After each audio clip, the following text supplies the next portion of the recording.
Hello বন্ধুরা, সবাই কেমন আছো?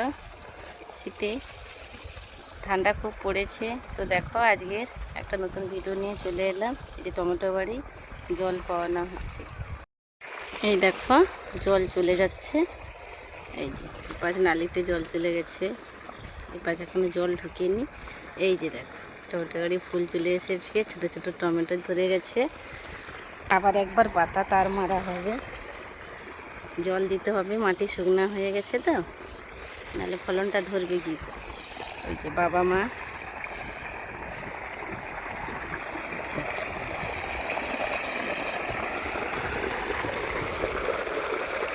এদিকে এখনো জল আসেনি, তো চলে আসবে। সব গাছগুলোই ফুল ধরে গেছে, পাখি বসে আছে। ওই যে মা বাবা ওইখানে কাটি দিচ্ছে কোদাল দিয়ে মাঝখানে মাঝখানে জল ঢোকার জন্য নালিতে। তো চলো বন্ধুরা, আজ এই পর্যন্ত। মা বাবা যাবে জলপাই দিয়ে, তো আমি এখন যাই, অনেকটা দেরি হয়ে গেল, রান্না বসাতে হবে। তো ভিডিওটি কেমন লাগলো কমেন্ট করে জানাবেন।